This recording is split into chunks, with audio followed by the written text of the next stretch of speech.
Hello বন্ধুরা, আমি টুলটুলি। আজকে একটা মেকআপের ভিডিও নিয়ে চলে এলাম। কেমন লাগলো অবশ্যই কমেন্টে জানিয়ে দিও। যদি ভালো লাগে একটু লাইক কমেন্ট শেয়ার করে পাশে থেকো। তো প্রথমে মুখটাকে ক্লিনজিং করে নিতে হবে, নাহলে কিন্তু মুখের মধ্যে অনেক নোংরা থাকে, মেকআপটা চেপি চেপি হয়ে যাবে, ভালো লাগবে না দেখতে, কালো কালো হয়ে থাকবে। তো প্রথমে ক্লিনজিং, তারপরে টোনারটা দেওয়ার পর শুকিয়ে নিতে হবে মুখটা। তারপরে তোমরা তোমাদের ইচ্ছা মতন ময়শ্চারাইজার দিয়ে নিবে। তো এটা একটু হাই রেঞ্জের ময়শ্চারাইজার, তো আমার কাছে অনেকগুলো ছিল তাই যে কোনো একটা দিয়ে দিলাম।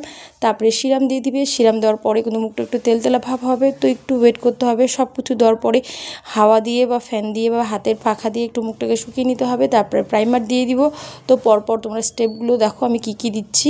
তো পরপর তোমরা দিয়ে দিবে, তোমাদের কাছে কম দামের থাক বেশি দামের থাক যা যা থাকবে পরপর দিয়ে দিবে। দিয়ে কিন্তু 5 মিনিট করে বা একটু টাইম তোমাদের একটু ওয়েট করতে হবে শুকোনোর জন্যে। তারপরে আমি বেস মেকআপটা করে নিব, ঠিক আছে। প্রথমে কনসিলিং করে নিব, তো করে নিচ্ছি আমি পরপর। আগে আমার দাগ টাগগুলো হাইড করব। আমার মুখে যেহেতু অনেকগুলো তিল, সত্যি করে আমার মুখে অনেক দাগ, যারা আমাকে সামনে দেখেছো সবাই জানো। তো ভিডিও ফটোর মধ্যে অতটা বোঝা যায় না যেহেতু ফিল্টার দেওয়া থাকে। তো প্রথমে আমি লালটা দিয়ে দেখো সুন্দর করে হাইড করে নিচ্ছি। এইটাকে ভালো করে শুকাতে হবে। তো মেকআপ করতে করতে এই ব্লেন্ডারটা আমার ছেলে কিন্তু দাঁত দিয়ে ছিঁড়ে দিয়েছিল ভিডিওর শেষে। তো ভিডিওর প্রথমে দেখো ভালোই ছিল, এই ব্লেন্ডারটার দাম 500 টাকা ছিল। তো আমার ছেলে ছিঁড়ে ফেলেছে, তো কিছু করার নেই, কিছু বলতেও পারিনি। তারপরে আমি আমার লালটাকে হাইড করার জন্য আর একটা কনসিলার দিয়ে দিচ্ছি, ঠিক আছে। এই কনসিলারটার দাম কিন্তু ভালো আছে, একটু 3000-এর কাছাকাছি, 2600 কি 2700 আমার এতটা মনে নেই। একটু হাই রেঞ্জের, ঠিক আছে, কম দামেরও পাওয়া যায়, 200, 250, 300-র মধ্যে পাওয়া যায়। তারপরে আমি বেস মেকআপটাকে একটু ভালো করে সেটিং করে নিচ্ছি। তো এই ফিক্সারটার দামও কিন্তু অনেকটা, প্রায় 2500 মতন।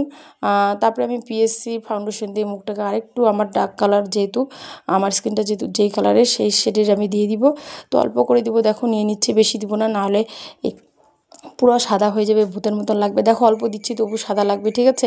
তো মেকআপ মানে তো একটু সাদা করতেই হবে। একবারে যদি আমার মুখের মতন সেম টু সেম রাখি তাহলেও ভালো লাগবে না। তো আমি কিন্তু আমার মতন দিয়ে দিচ্ছি, তোমরা আবার এতটা করে দিও না, একটু একটু করে দিয়ে দিও। তোমরা যারা পারো না ঠিক আছে একটু একটু করে দিয়ে দিও, পরে কিন্তু দেখবে মুখটা ঠিক হয়ে যাবে, ঠিক আছে। সব কিছু যখন করবে তো ভালো লাগবে। আমি ব্যানানা পাউডার দিয়ে দিচ্ছি, আমার কাছে হোয়াইট পাউডারে ছিল, তো ব্যানানা পাউডার দিয়ে দিচ্ছি, ঠিক আছে। আর বাচ্চা থাকলে না বাড়িতে মেকআপ করা হয় না, তো ভাবছিলাম ছুটি নিয়েছিলাম ডিউটিতে, তো একটু মেকআপ করে একটু ভিডিও করি।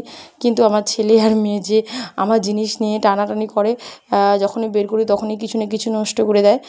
তো তোমরা জানো যাদের বাড়িতে বাচ্চা থাকে। আর এই লাল ব্লাশগুলো দিতে কিন্তু আমার খুবই ভালো লাগে। আমি যদি নর্মালও ভিডিও করি, মেকআপ না করলেও আমি কী করি, একটু ফাউন্ডেশন যদি না দিই, একটু ফেস পাউডার দিয়ে একটু লাল ব্লাশ দিয়ে কিন্তু আমি করে নিই।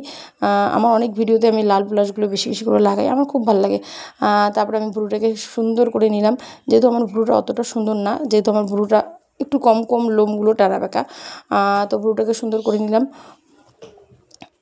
তারপরে দেখো হাওয়া দিয়ে নিচ্ছি, আমার ফ্যান আছে ছোটো, তো আমার ছেলে মেয়ের অত্যাচারে ফ্যানটাও খুঁজে পাচ্ছি না। তারপরে আমি হাইলাইট করে নিব। তোমরা তোমাদের ইচ্ছা মতন হাইলাইট করে নিবে, তো আমি হাত দিয়ে দিতেই আমার ভালো লাগে। তারপর একটু ব্রাশ দিয়ে মাস্ক করে নিব।